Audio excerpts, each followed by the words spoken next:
This episode is sponsored in part by PTZ Optics. Why hire a camera operator when the control is in your hands? Visit ptzoptics.com for more information. And by NewTek, makers of the TriCaster TC1. Stun your viewers, not your accountant. Visit newtek.com for more information. Hey guys, it's Friday. It's time for the Retro Buzz. We've got a show for you. At least we hope so. At least that's the plan. We got some things to talk about. But first, a message from Glenn Planamento. Not really a message. Just want to start trending? Hashtag TronGate, everyone. Get this thing trending. Hashtag TronGate. GRS fights for you, the users? Hashtag TronGate. That's it. This has been brought to you by Glenn Planamento. The expressions made by Glenn Planamento is not necessarily the expressions made from myself or this guy, Mr. Douglas Smith. I just, applaud Glenn and his use of technology and the hash browns and sending it to the internet and the whatnot. So, good for you being a modern man all of a sudden that looks like Steve Zissou from Life Aquatic. So that number one, I wanted to compliment you on your Mario hat just because it immediately made me think of Life Aquatic. And it's been a while since I watched that movie, and you reminded me I need to rewatch it. So thank you, Glenn. Oh, this is actually, I stole this from my son. It's his hat he had when he was, 10 years ago, and he's just been sitting in his closet unused. I'm like, you know what? I'm taking that hat. And here it is. Yeah, yoink. And let me guess. Hopefully he wasn't wearing it and you didn't just like rip it off his scalp. No, it's like everything else I gave him. It sits in a worse than me. At least I take him out of the box and look at it once. He never even touches it. It was still folded, with the little hanger thing on the top. When I got it at Walmart, wherever I got this thing from, like 10 years ago, I'm like, taking it. Bogeyed. So Matt Astra's Gaming said, look at Glenn, what a silver fox. Who wouldn't want to be in the ham in the man's sandwich? I don't know if that sounded good. That is for you. The way you read that just made it sound even worse. Oh no, that's exactly how he wrote it. He wants to be the ham in your sandwich. I don't know. I really don't know if that's a good way. I don't know. I'm scared now. I can't even talk. Wait. I think I need to hide for a second. Hold on. There we go. We'll be back after a few moments. We're having some technical difficulties. Please stand by. On that note, let's get into this week's gaming news.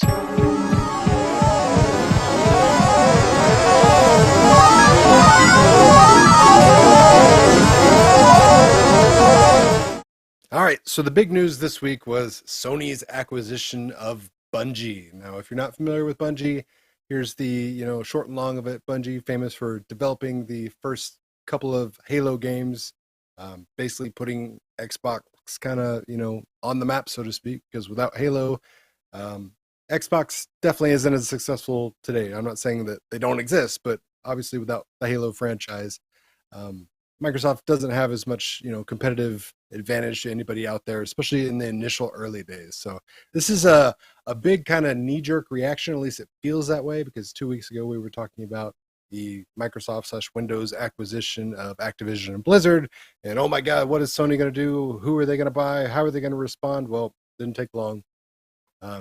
They tactically, and I'll say that because I don't know how else to describe it, because this is both like a middle finger as well as a head scratching type of action on their part. Because when you say PlayStation/Sony acquires Bungie, you're like, oh my god, Sony bought Halo. Well, no, they didn't buy Halo, because Microsoft still owns Halo as an IP and a franchise.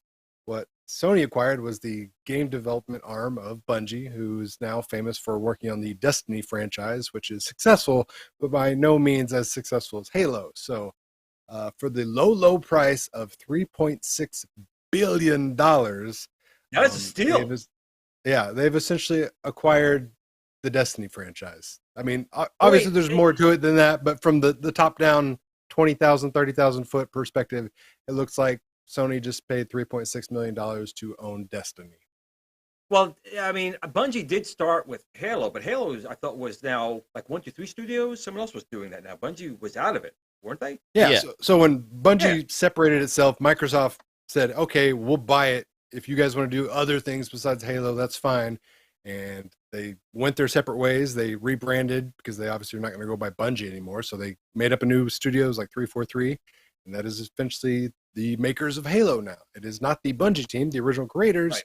So if you think Halo sucks now, that's typically because Bungie isn't associated with anymore. However, Bungie went their own way, started making their own shooter game.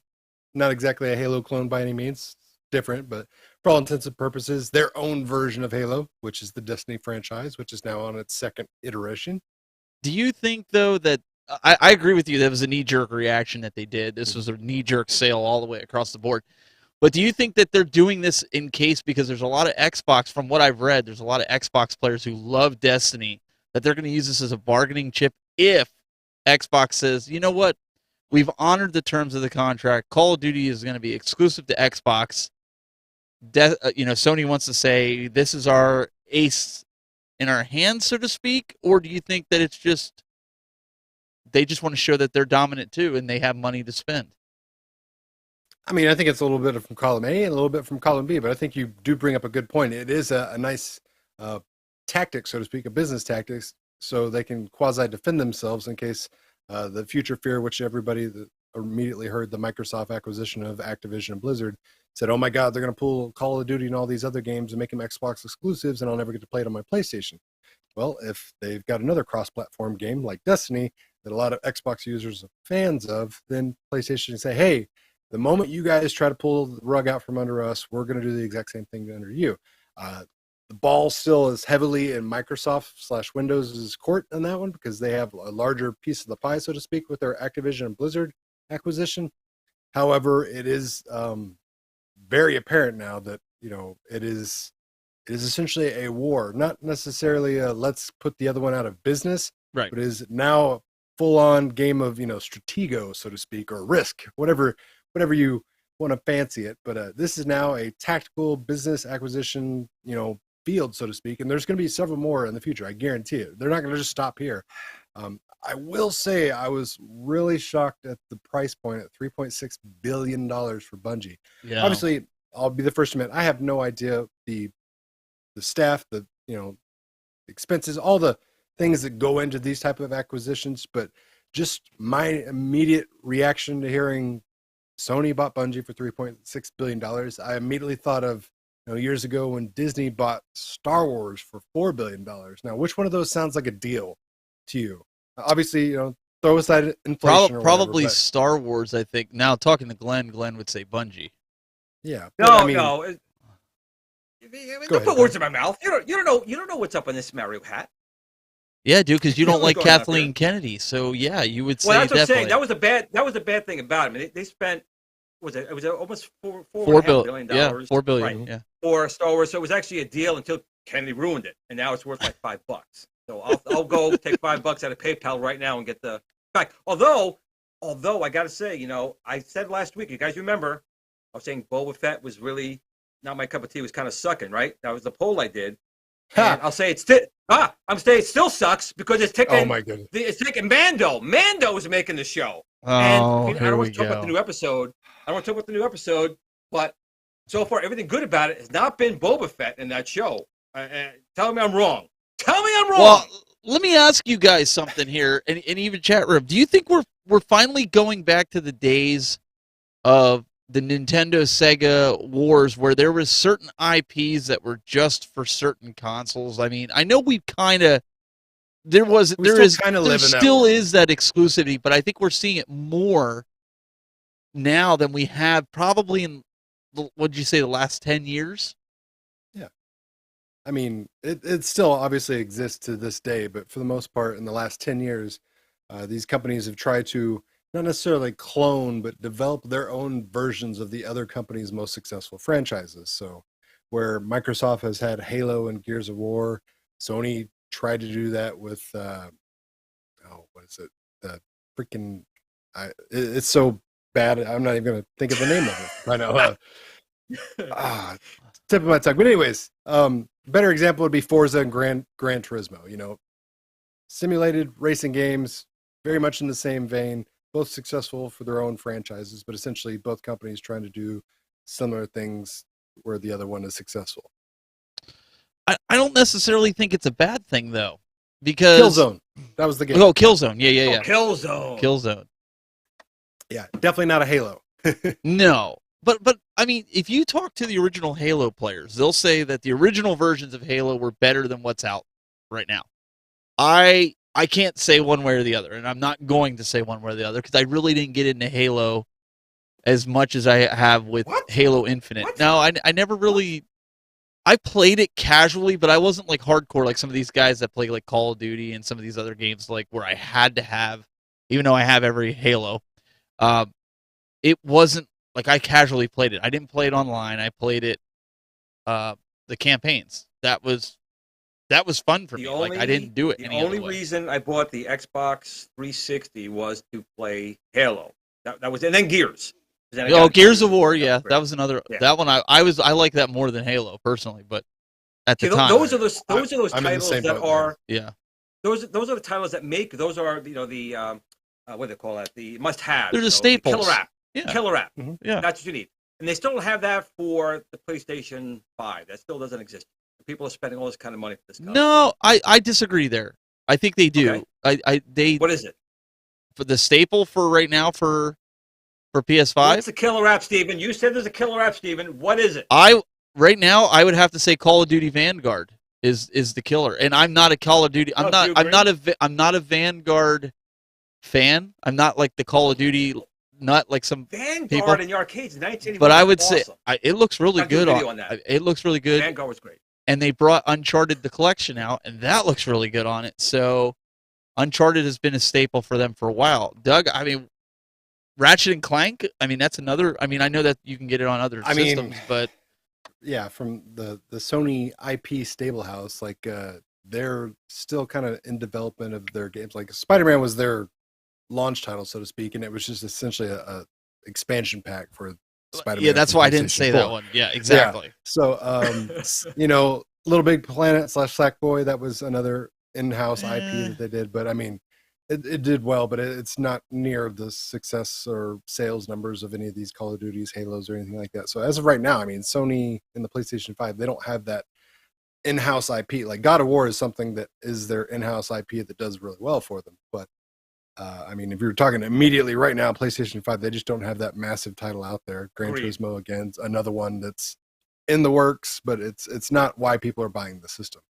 Which is kind of impressive because the PlayStation 5 is outselling the current Xbox with lackluster titles. So, I mean, it really just goes to show you everybody values things differently. Some people just, need the latest and greatest to say they're the coolest kid on the block. And the other ones are, strict diehards for a brand, for a game, for, a system or whatever. And I want to bring up go ahead. Comment here in the chat from Ariel Engine because I do agree with this. It says, heard Sony bought Bungie to expand more into the online ecosystem and be more competitive. And I think that makes a whole lot more sense than, just hey, we wanted to acquire the Bungie as a game developer so we could gobble up Destiny. I mean, if you're paying $3.6 million for Destiny, it doesn't take a smart person or a person with genius level business acumen to understand that's not a good value. So one thing that Destiny does really well is have an online ecosystem. So that is something that I and Steven has also concurred with me on is, that's something that Microsoft does well and better than everybody else is their online ecosystem. Mm-hmm. Sony tries, Nintendo tries, but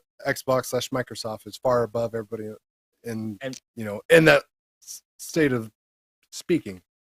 I agree. And the poll I'm doing right now is, did Sony make a good deal on this acquisition?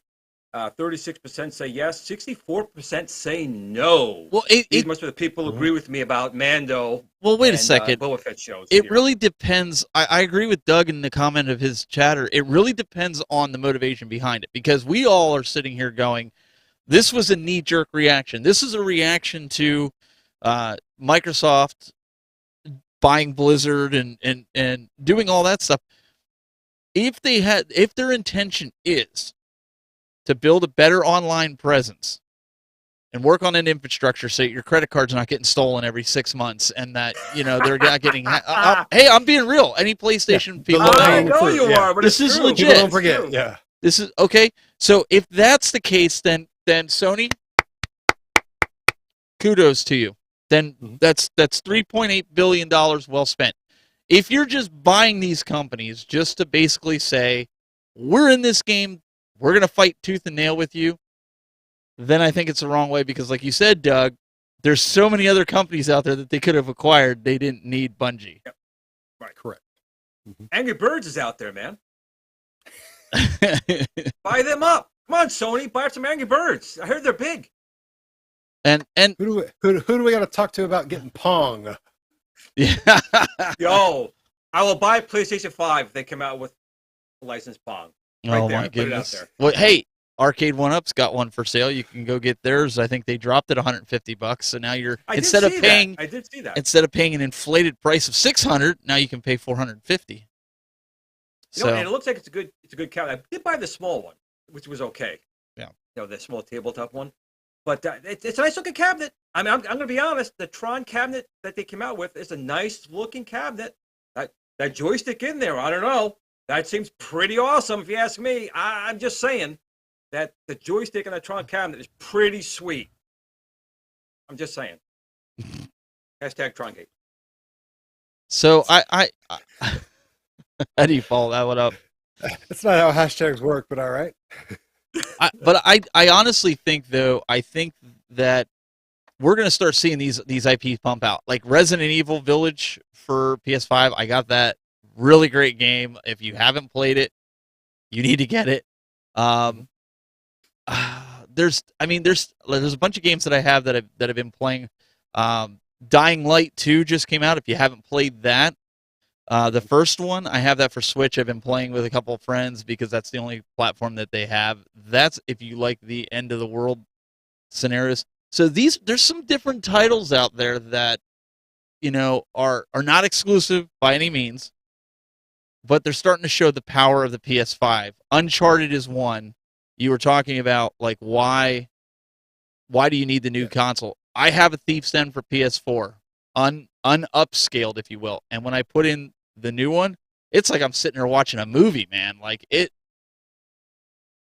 that makes it itself worth buying the PS5, in my opinion.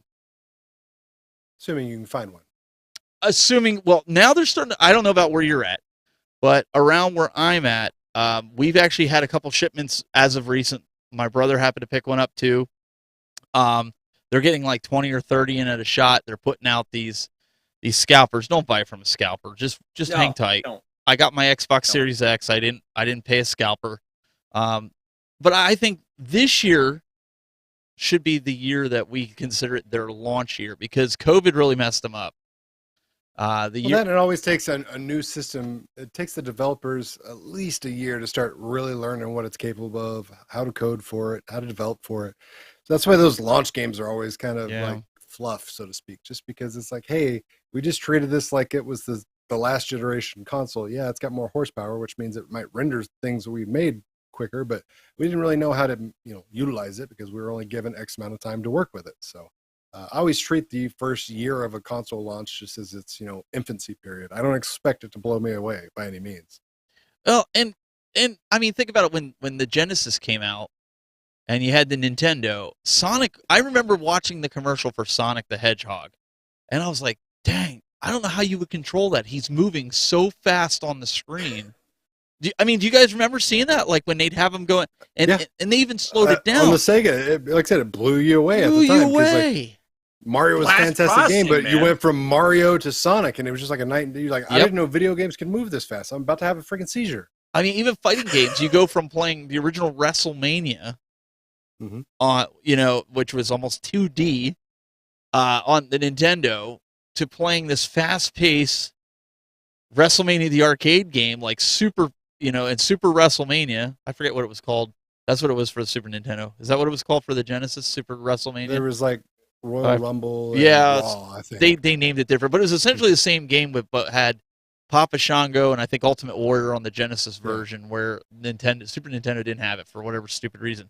But you went from like Andre the Giant barely kicking and punching Hulk Hogan to all out superior graphics, like you said, like the arcade, WrestleMania the arcade. And I feel like that's where we're at right now. I think that's where people start looking at these consoles. Unlike Glenn, he looks at his in his box, and they're saying, "Well, this is the way to go. Let's get these upgraded ones through the cellophane." Yeah.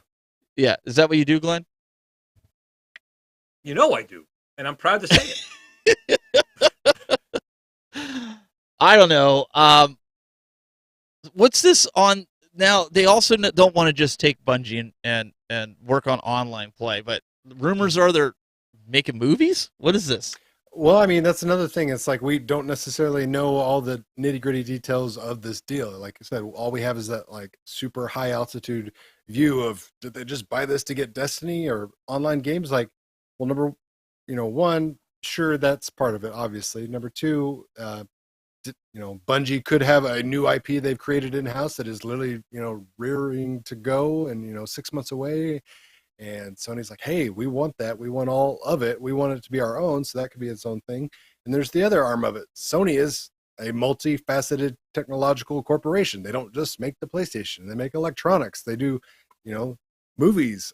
Spider-Man, obviously, is the most famous franchise right now, currently, going on that they have a part in. Obviously, Marvel is a big to-do with that, but a long time ago, I say a long time ago, in modern-day standards, years ago, Marvel was in desperate need of cash, and they made a deal with Sony and sold them the rights to X amount of movie characters, one of them being Spider-Man. Sony still owns controlling interest of Spider-Man. Obviously, they've started to partner with Marvel and kind of do some joint efforts, but Sony's made Resident Evil games. They've made, was it Blood Rain? They've made a couple of, garbage video game movies. They got Uncharted coming out very soon. So it's no, secret that they are more than capable of producing a movie out of a video game franchise. And what better, sense does it make to develop a video game franchise that you currently own all the rights to? So, I mean, it just makes sense that they would want to turn some of these IPs that Bungie is either developing or has already developed into some sort of entertainment. We got a Halo TV series we mentioned weeks ago that Paramount Plus is going to be doing. So, it makes sense that, Sony might want to expand a little bit and maybe make some of these into movies. I think it's interesting. I mean, but we all know how video game movies turn out, right? There's only like two I could say they're decent. Really. The rest of them are bomb. I could say the first Teenage Mutant Ninja Turtles movie I enjoyed. I was, I thought that was good. And I still think the original Mortal Kombat was good. Actually, you know what? Rampage. Make it 3. I really enjoyed Rampage. I did. I don't know if I've seen Rampage. It's The Rock. Your buddy Dwayne. Okay. Dwayne. I'm telling you. I had such low expectations. I went in, I'm like, wow, it's actually good. I liked it. Yeah, I have to watch Mortal Kombat again, but I know the latest one that just came out was I'm sorry guys if you liked it, but it was horrible. There's no plot. It did enough to get a sequel.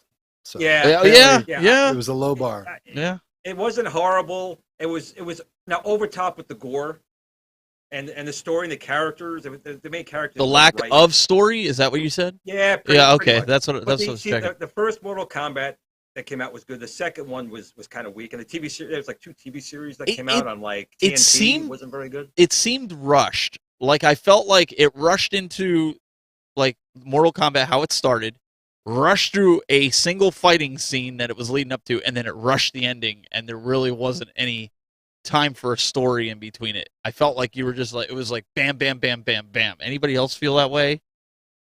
No, I mean, you're right. You described it well. Maybe I expected more out of that movie, and because of how iconic it is, being that it's Mortal Kombat, one of the top fighting games. But I'll be honest, I would have felt that way if it was Street Fighter. Another food. That's what gets me, man. The story's done in there. We have the stories. You got the fans, and they pull the friggin' rug out from me with some stupid ass story. They think they're being smart and subverting expectations. But you know what? All they're doing is ruining a franchise and blowing money out. Sonic the Hedgehog, the movie. Sonic the Hedgehog, the movie was actually really good. It was, but it was almost an abomination, and you know it. I'm not going to deny. They listen. I'll give it to them. They listened to the fans, and they went back to drawing board, spent money, and fixed it. If that had come out the other way, I don't care how, it would have been horrid. Sure. But they listened to the fans. You know what happens when you listen to fans? You want to know what listen to fans? What happens? Get hashtag TronGate. Hashtag TronGate. Listen to the fans. Listen to the fans. Tell us how you really feel. I really can't. Yeah. I can't. No, but he's right. I mean, that's what we've been saying all this time through, the arcade cabinets, through everything since day one. We've been saying that.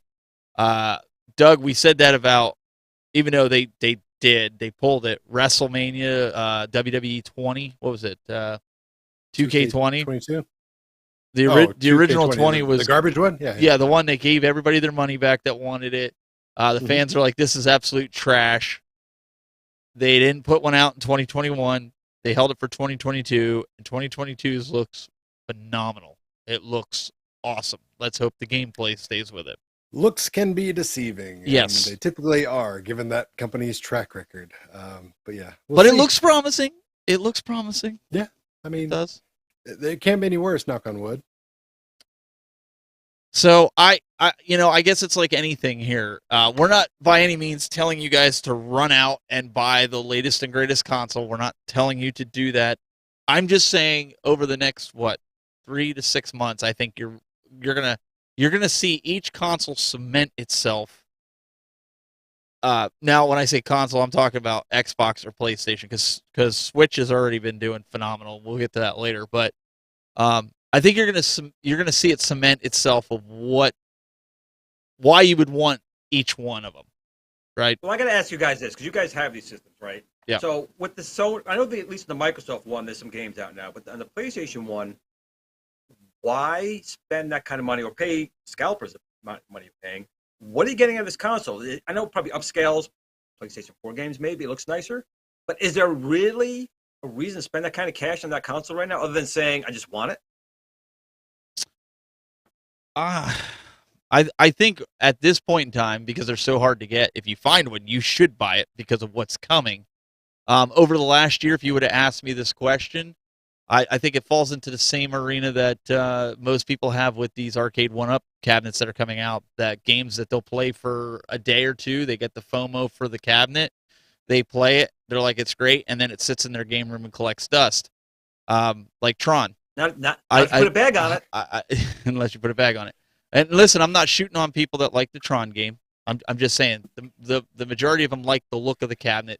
They don't necessarily like the game. More aptly described for that perfect scenario that you just illustrated is going to be the Terminator 2 cabinet. I think there's so many people that look back on that game with rose-colored glasses, and I'm not saying it's a bad game, but I don't think a lot of you people understand how difficult that game is. Even with endless amounts of quarters, chances are you're only going to get to the third level and you're going to die consistently. Because even on endless quarters, the vast majority of people are not good enough to beat that game. And what I mean by that specifically is the third level, there's a truck and it's driving along, and your job is to keep all the Terminators away from killing the truck. There's John Connors in the truck. And I don't care how many credits or coins you put in that machine, the majority of you are definitely not going to be good enough to beat that level. And you're going to have spent $800 for a game, an arcade cabinet that only has one friggin' game that you can't get past the third level, even with endless credits. So enjoy that while it lasts. Like I said, it's a beautiful cabinet. It's a piece of arcade history, and I enjoy the game, but it's stupid hard at that one specific spot. And I think a lot of people are going to be really regretting a $800 purchase. And Glenn, I agree with Mike here. He says he has the PS5 and the Series X, and he prefers the PS5. I'm in the same boat. Nothing against the Xbox. The controller, the PS5 controller, is the best controller that's on the market right now. The best controller needs a game to play, right? Otherwise, it's just a thing you're holding in your hand. Well, there's games. I mean, like I said, Resident Evil Village. It's a different experience on the Xbox. Here's the thing, though. Games can come later, Glenn. The Xbox controller that was shipped, it's pretty much the exact same controller that you already had on your Xbox 360, just different. I mean, mildly different. It works. Did it work? Yeah, that's what I'm saying, though. Like PlayStation 5, there's so much. Like there's a speaker in the controller. Sony, there's a they elevated the bar for a controller, whereas Microsoft just said, "Hey, we're good enough at what we're doing. Why reinvent the wheel?" And there's pros and cons to both of those approaches, but just looking at the technical aspects of the controller, it's a night and day difference. Well, like Glenn, take for instance, you talk about the Sony controller. Why is it different? Okay, so if you're playing a game, we'll use Call of Duty or Fortnite because there's walkie-talkies in there. In your headset, you can hear your comrades chatting with you and whatever. If you walk into an area where you're getting a message over your walkie-talkie in the game, all of a sudden, you'll hear it faintly in your headset, but you really hear it out of the controller, which sounds like a walkie-talkie. And it just gives you that immersiveness that I think, is it necessary? Okay. No, don't take it as I'm saying this is necessary, but it's the technology behind it and the feel of the controller. Just little things like that I feel like Sony paid a little bit more attention to detail on. Well, that's fine. I get that, but you gotta get some games out there to use, take advantage. They're of it. coming. People are waiting over a year. I keep hearing that. You know what else is coming? Fusion reactors. It's coming. I think there's something else It's that's always coming. 20 years away. There's something else that's coming, Well, isn't there? It's a family show. Hang on. I got a super chat that's directed towards you, Steven. So this is from Dylan Rackle. Says, tell Steven the show's theme music is badass and the graphic of the random people in front of the screens with that whirling sound effect for the gaming news of the week segment is hilarious. Thank you very much, Steven. Appreciate that. Putting that together. And Dylan, thank you very much for the super chat. No, Appreciate sorry, it. proceed before I rudely. No, you're good. Well, I'm just waiting for it's that- Glenn to make the transition. Yeah. It is time once again for Game of the Week. Let's go.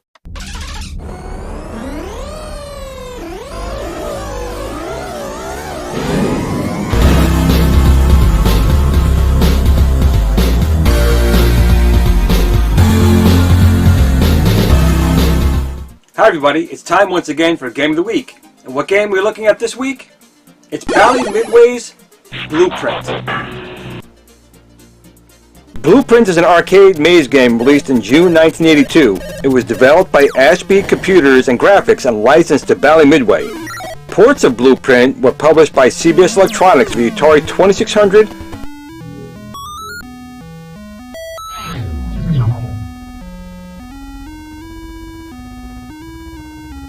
Atari 5200,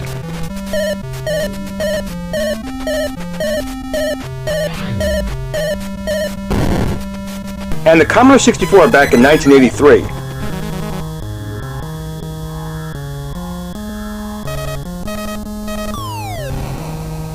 The player controls JJ, a man whose girlfriend Daisy is being chased by Ollie Org. To defeat Ollie, JJ must find all the parts of the machine he has designed, assemble it, and use it to shoot Ollie. Controls consist of a joystick and an action button. The screen is divided into 3 sections. At the top is a ledge on which Ollie chases the girl, occasionally knocking down flower pots that may hit JJ. The center portion of the screen is the maze of 10 houses. The bottom contains the machine's blueprint and a start button. The bottom of the screen contains a blueprint, a start button, and a pit. 8 of the houses contain 1 machine part each, while the other 2 houses contain bombs. The contents of a house are only revealed when JJ enters it. If a part is found, the player must move it into the proper position on the blueprint. If a bomb is found, the player must carry it to the pit before it explodes. The player will always find the bomb in any previously visited house. Holding the button down allows faster movement. The speed can only be used for a limited time, as shown on the screen's gauge. The gauge is partially refilled when setting a newly found part on the blueprint.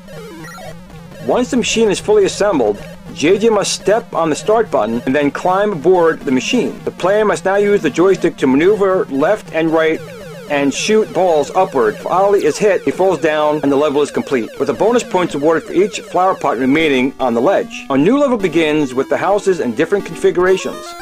The first 3 levels are unique, but the 4th level and beyond use the same level layout. JJ must avoid falling flower pots, bouncing flowers that emerge from the flower pots, and a creature named Fuzzy Wuzzy, who roams the maze. On the Commodore 64 version, it is known as Maze Monster, and appears starting on level 2. A monster named Sneaky Pete, Weird Willie on the Commodore 64 version, occasionally climbs out of the pit and wanders across the screen's start button, stomping on it, which causes parts of the machine to fall off of the blueprint. JJ must drag Pete back to the pit and then set the fallen parts back in place again. A life is lost if any of the following occurs: being hit by a flower pot, touching Fuzzy Wuzzy or bouncing flower, failing to place a bomb in the pit before it explodes. Ollie catches the girl. Ollie Org chases JJ's girlfriend across the top of the screen and drops lethal flower pots. Sneaky Pete lives in the bomb pit and will emerge to prematurely activate the machine. If he does this successfully, the gathered pieces will fall off the machine's blueprint. Fuzzy Wuzzy is a wandering monster, first appearing on level 3, who will kill JJ upon contact. I have to admit, Blueprint is probably one of their obscure games back in 1982. It's a fun game, but you really got to pay attention to all different kinds of aspects of the game to actually successfully beat the game. The home ports are actually pretty decent. The graphics in the arcade were nothing spectacular. Of course, you could play it in MAME and on the consoles aforementioned, like the Atari 2600, Atari 5200, and the Commodore 64. Well, that's it for this week. Join me again next week for another Game of the Week. Until then, remember to tell your family and friends that you love them. But above all else, no matter what you play or how you play it, just remember to game on. And Blueprint, the review, was brought to you this week by #Trongate. Rob Coleman had a nice little piece of trivia. It says a very early title from the guys that eventually became Rare. So, Battletoads, Killer Instinct, that's where they started. See? You got to realize these old games. I'm trying to concentrate more on the games people don't remember. And Doug brought up a good point of where they went to now. The point of my video is just to show people these games that fell off the map. They were good games, they were fun games, but they didn't make it like your Tron or your Asteroids or your #Trongate. Those things didn't make it over the years. So that's what I'm trying to concentrate on. It won't always be old. It won't always be arcade machines either. Maybe console games in the future might be something completely different. But for right now, that was your Game of the Week. Till next time. You know what else didn't make it, didn't last the test of time, Glenn? Physical video game stores, for the most part. All we got is GameStop and then, your mom and pop style resale stores. Well, guess what? Somebody's trying to change that in 2022 of all years. So nice. Limited Run Games, I'm sure most of you are all familiar with, a physical media company that started in 2015, said, hey, we don't like to see the direction of the video game industry is going where everything's digital and, they're not selling you physical games. Everything's, digital only. There's a lot of great games that were digital only, but, there's collectors like us three that still love that physical media. Well, that's where Limited Run came into play, started making deals with these publishers and said, hey, give us the rights. We'll publish physical versions of your digital games. And lo and behold, that business took off. But their latest idea/concept they're going out with is going to be a physical game store that is supposed to be opening in April. So apparently this is, well within, already starting the groundwork and everything's going. They've got a space, they've got a location, they're building it out now. So this is not like just a pie in the sky dream idea or anything. But to think of somebody wanting to go into a physical media store/business in 2022 when all these stores have, failed and crumbled because of COVID and lockdowns and things like that. Yep. I mean, you want to say somebody that's got, eyes for the optimism. I mean, Limited Run Games is surely doing well enough to where they clearly say, hey, we don't care. We're going to buck tradition. We're going to, we're going to take a risk because this is a risk. You gotta say this. It is. There's no way else to describe that. Well, you both know my stance on this. I do not go for the friggin' downloadable content crap. I want the physical games. But there is a concern. I mean, I think of Gateway. Gateway and Dell, they had a big rivalry going on for a long time. They were doing well. Gateway decided, hey, we're going to open up some real stores. And guess what happened? Tanked the whole company. That was it. Yep. They put them down in the burying. And like Doug said, this current environment might not be the best time. But I'm going to try and support them as best I can. I'm waiting for certain games to come out on physical medium through them to buy them. I hope that people will embrace it and realize that we don't want this thing to die. We don't want these companies to sell you stuff that, like, prime example. Here's actually a prime example. My son is a huge Minecraft guy, and he was playing Hypixel, I think it was called, on a server, and he's been playing it for like 5 years. He's actually was ranked like 48 out of like 80,000 people on this game, which shows how much time he spends on Minecraft. But they shut the server down. They shut Wednesday night was it. That server's gone. So all the kids who were playing that and love that, guess what? It's gone. You got nothing. That's what happens with these type of things. And your Sonys and your Microsoft and these new properties and these downloadable systems and these games getting this way. And some people might be fine with that. I know some people play the games, they could care less, and they trade the games in. But if you're a collector or someone who actually wants to play the game when you want to play it, it's a horrible trend. It's a crime. It's a crime because that Hypixel game again. It looks like Lego to me. I don't know, but the kids who enjoy playing that type of game, it's gone. No, it's just like That's it. we talked about with Fortnite and stuff. But I have some orders in right now with limited run game. I have Castlevania, The Boy and His Blob for the regular Nintendo. I thought that was a good option, and the one I'm really looking forward to is Martha is Dead. I think that's coming up in a couple days for PS5. I really want to get that game. I'm into like the horror, like the Resident Evil style games, and this. Yeah. This looked really good, and I don't know. I'm a sucker for those types of games, so that's on my list right now. For a limited run.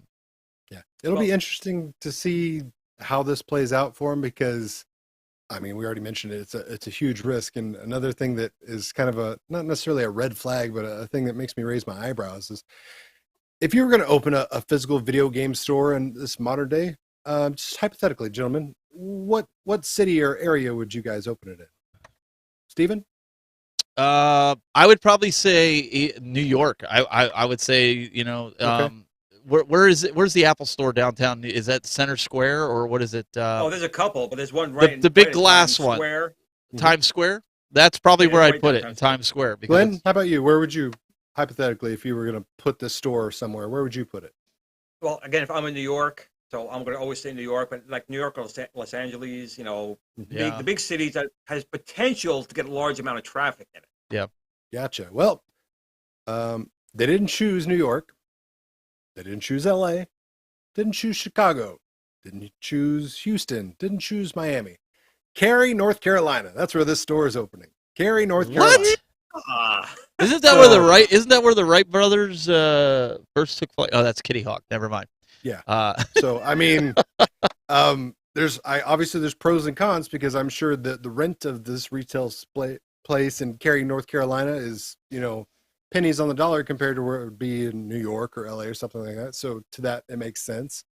But I mean, I don't understand or know what kind of market research they did to say, hey, we've got enough word of mouth in the area that people were going to come by our store, because the way he pitched the CEO of Limited Run Games, the way he pitched the concept store was it would be 75% Limited Run Games products and 25% merchandise, t-shirts, whatever from other game companies and game makers and things like that. So it's going to be a little bit of everything, but it's not going to be a resale store like GameStop or anything where they buy your game for $5 and resell it for $20. So I mean, it's quite a gamble. Like I said, you're in a market that is not necessarily a hotbed of activity, at least my understanding of the city of Cary, North Carolina. And I'm sorry if you're from that area, but it's probably not on the top 100 list of cities to visit in the United States of America, if I'm willing to bet.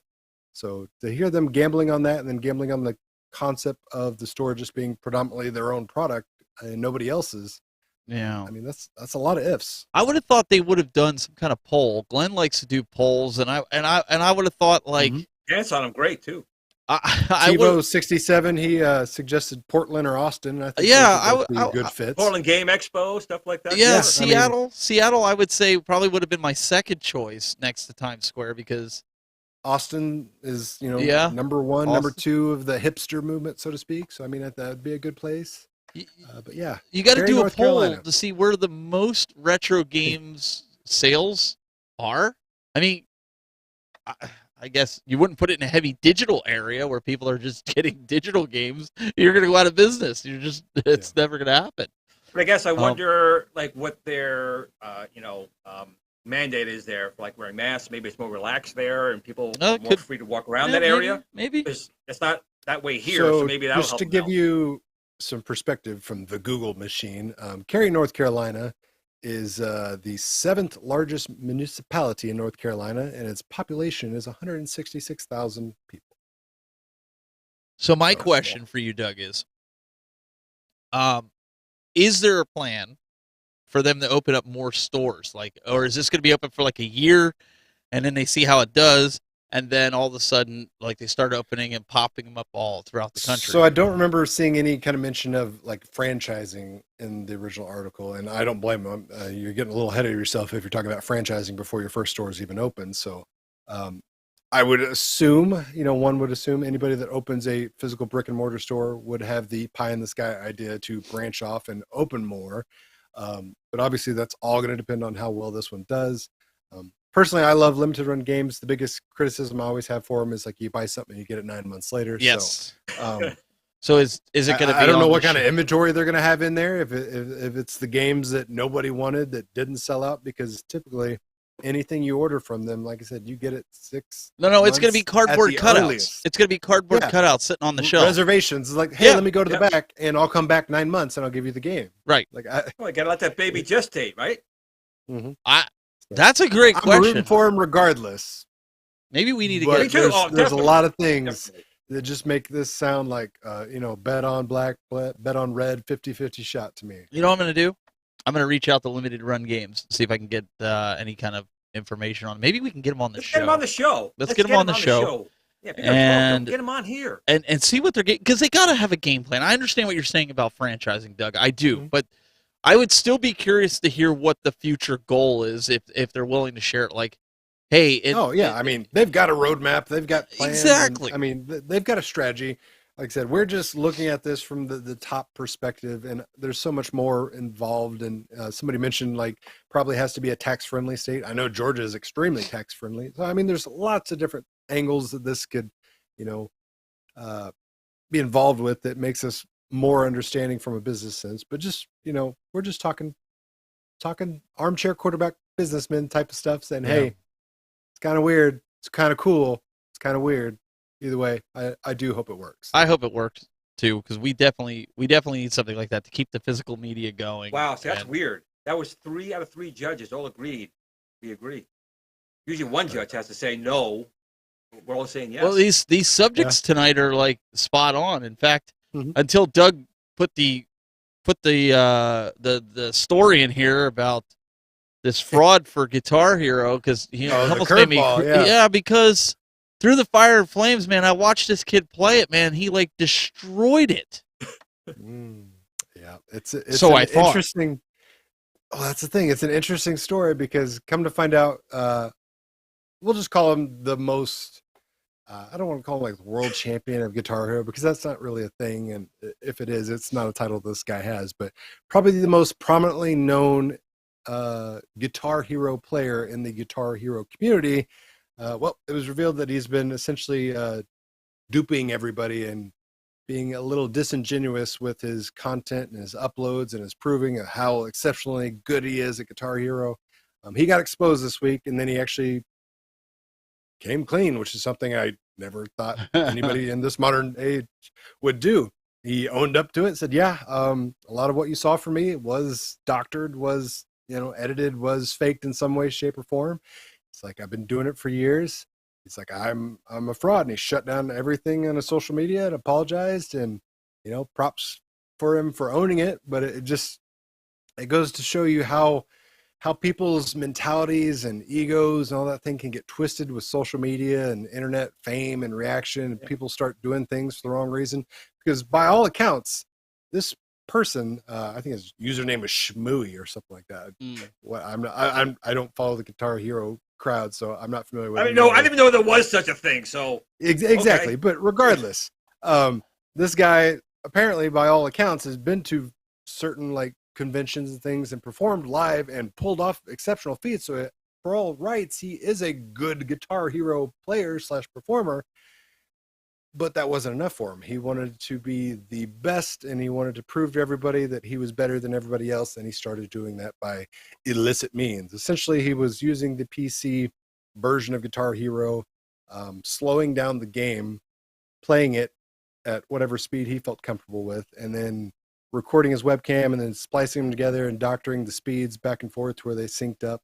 And he thought he was good, but people thought he was too good, and they noticed some inconsistencies with the way he was playing versus the notes on the screen, and they started looking at the footage deeper and harder.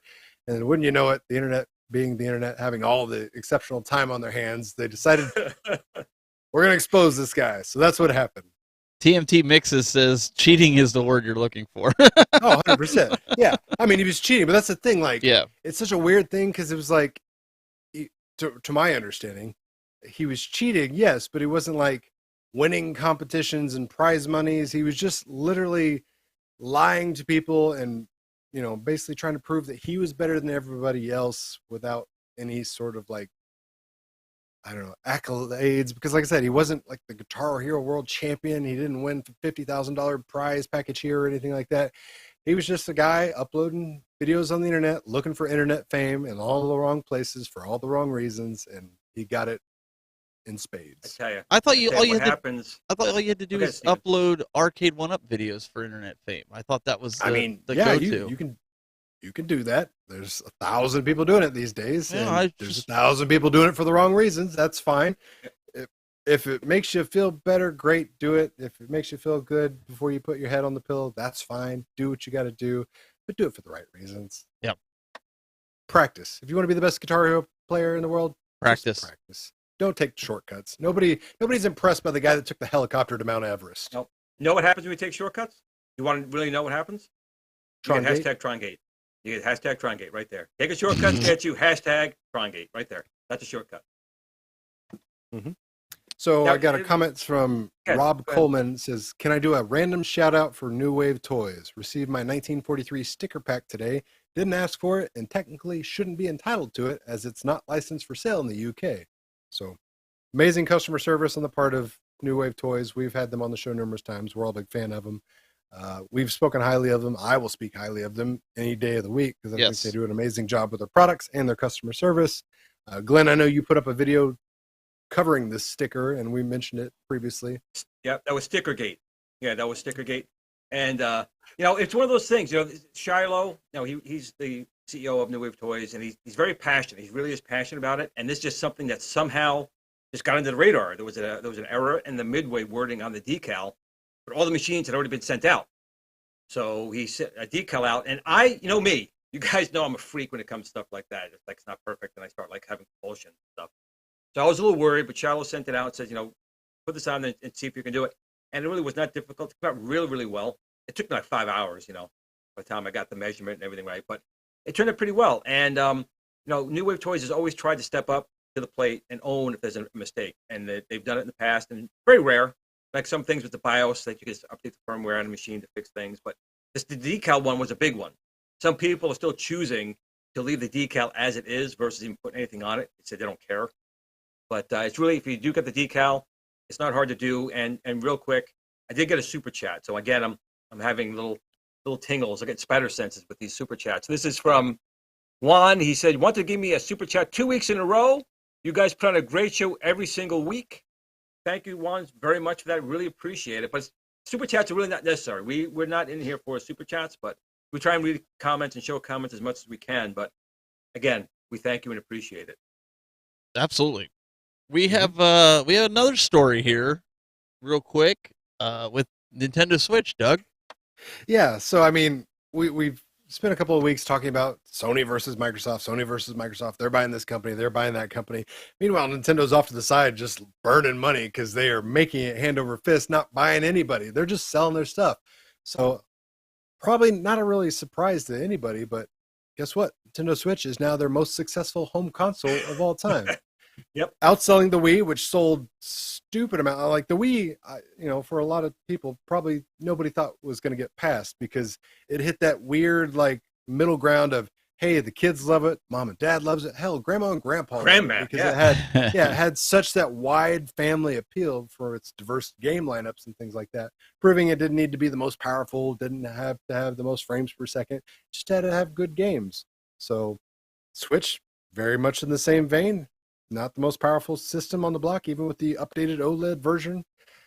Just has great games, has a great concept with the portability functionality of it, and it has now sold over 103 million units since 2017. Yep. And historically, the most powerful system never wins the race. Because it's all about the numbers versus the games. And that's usually what happens. I got the most powerful graphics processor and memory, and it's the best machine ever. They don't have the games. Well, it only took them two consoles to merge them together to give you the Switch. It took the Wii, the Wii U to give you the Switch. And that's okay because Kathleen Kennedy's got 3 movies under her belt and they all suck. So well, and I actually have, going with that story, and I put it in there, for a game of the week that I did pre-order, and I pre-ordered it, but I didn't pre-order it, right? So I ordered it. It'll be here because of the snowstorm. It should have been here today, but it won't be here till tomorrow. So weather conditions. It really was. So Pokemon Arceus, right? Pokemon Legend Arceus. I am not a Pokemon game fan, okay? But I was watching this because I've been playing with my kids. I play the one on your phone and, when I have time. But looking at a lot of the reviews, they say this is the best Pokemon game that's come out for the Switch yet. And if you're on the fence about getting it, and they said get it. So I seen the prices of it creeping up. I see scalpers selling them for $150. You could still get them on Amazon for $40, $45, $50 normal. GameStop, Walmart. If you're on the fence about it, buy it. I played a little bit of it. I want to say I saw sales numbers on it, and they reported it already sold like 6 million copies or something like that, and it's already outsold the last, was it Sword and Shield? Sword and Shield, yep.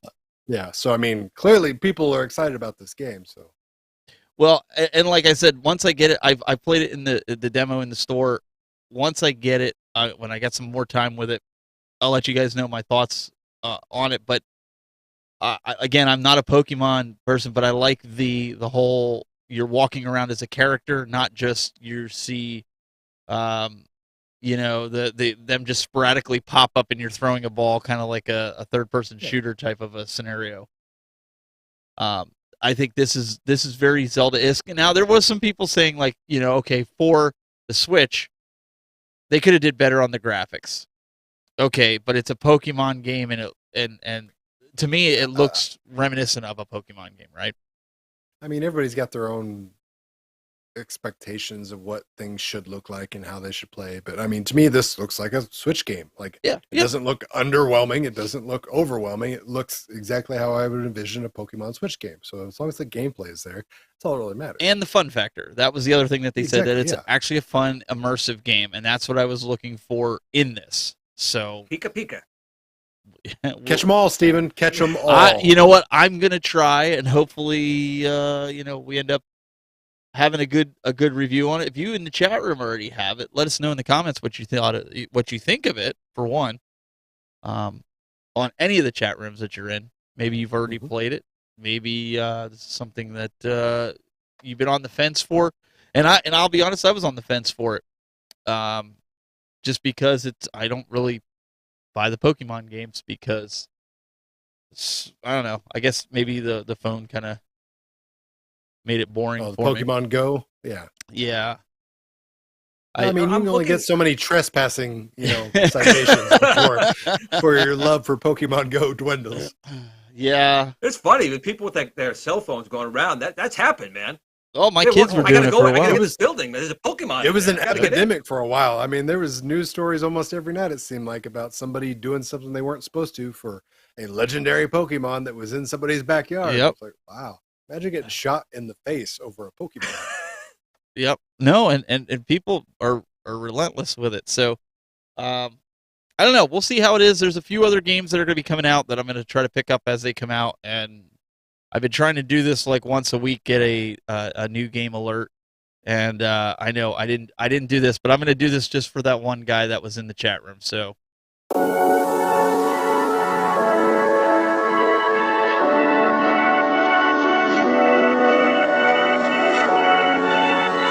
There was your new game alert with that. So that's something that like I said, I'm going to be going hopefully game hunting tomorrow because the road should be somewhat decent. You have your reindeer in your sled? So I have a line right now on a Game Boy Advance SP, the 101 version with the extreme backlight that comes with $5? Don't tell me $5. I'll beat you. Comes with the 5 Pokemon games, the originals. They're not recreations, and it's $200. You could sell the games for that. Jesus. Yeah. Well, when I valued it out of all the Pokemon games plus the Game Boy Advance SP, I came up with $875.65 if I were to sell everything. Did you buy this yet? Not yet. Okay, so you're doing the same thing as last time with that links, where they're probably watching the show. They're not watching the show. Wait a minute. No. Wait This is somewhere else. Yeah. No. You're telling them that I'm they're legit here. undervaluing their product. No, this is legit. And Steven, everyone watches this show. That was your first mistake. So be careful. Well, I They're didn't. going to jack up that price. So it's been on. Wait. So this is where I didn't make the mistake. It's been on the market for 2 weeks, and I just asked them if it was available. I didn't say I wanted it yet. So they have no idea that I actually want it yet. Okay. So Okay. I'm so tomorrow when I wake up, I'm gonna be like, dang nabbit, they raised the price because they watched the dang show like they did with the. I'm telling you. links. And I got another super chat coming through from Oh man! Plagueis 66. I'm telling you, I'm on a roll. And Nice, you know, Darth Plagueis, the wise. this is the wise, and I have to agree with him. This is probably the most truest thing I'm ever going to read to you guys coming from Darth. Okay, Kathleen Kennedy does suck, along with episodes 7 through 9. Hashtag Trongate. Thank you, Darth. I didn't know Glenn's other username was Darth Plagueis. I didn't know that either. Oh, I guess we're I learning mean, it something makes new. sense because he's the wise, but So let's. I got a comment here in this chat. Let's pull this up by Peter Michael. He says Nintendo sold 154 million DS consoles. I wonder if that's because of all the 3DSs and other variation combinations for that total. it is. Yeah. That's probably The DS is the best-selling handheld of all time, but we're talking about specific consoles. But yeah, the DS had like 40 different variations, which is why that number is slightly inflated. But yeah, it's going to be hard to anyone beat that. I don't see anyone beating that, period. Stream Deck ain't going to beat it. No, and PSP is not going to beat it. no, and Meatball Saucy says 103 million, and I still don't own one. Come on, Meatball Saucy. Hey, Glenn's got a brand new one. He'll sell you, Meatball. No, he opened it up. Do. I actually I got that one used. It was the SP with the nice backlighting on there. I changed the case. It was ruined. I got the nice NES. Oh, put on nice. And I got Tron 2.0 on there, which I haven't played. So he also says I camped out and bought a Wii on day one. Now that's commitment. And he said It is. never owned a Wii U. Maybe I will be a consumer that buys a Switch to push Nintendo to 200 million. Maybe there's a prize in it for that. If you're the 200 million. Well, I mean, Consumer to obviously buy when they it. move on to something in the future and the Switch goes down to $99 or something like that, that thing is going to explode with sales. Yeah. And the OLED, if you're in handheld mode, the OLED is the route to go. My son, he has the OLED. My daughter has the OLED. And even my wife, my wife and my daughter got rid of their Switch lights for the OLED. I'm still rocking the second generation original Switch because I play mine on the TV most of the time. So for me, the OLED right now Is it better battery life? I know it's a better screen. But it is better battery life. too? They It get is. almost. My son can play Fortnite for like 12 hours and the battery don't die. So that's why. Well, there's your Why is problem. he playing for 12 hours, Steven? Because he likes it. He's that good at it.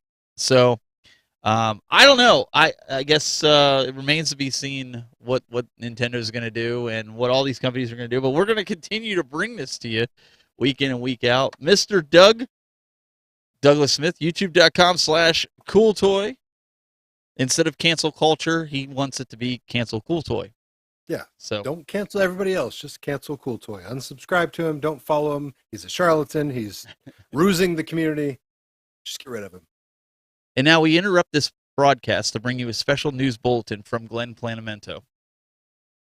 First of all, I want to thank everyone for coming on another retro show this week. But one thing I got to tell you guys, more than anything, make sure you go out tonight, you stay home tonight, you see your girlfriend, see your boyfriend, whatever you do tonight, hashtag Trongate. Make sure you post hashtag Trongate. It's real. It's real, people. This is real. Hashtag Trongate. The sentiments of this advertisement are not necessarily I got to figure that out. Representations of the rest of the Retro Buzz crew. Thank you. You know, we're getting close to 100 episodes, people. You realize we're like 9 episodes away from 100 Retro Buzz episodes? I heard you're giving That's a away big deal. 100 Tron joysticks to all the Arcade 1-Up people. Oh, wait, they already got them.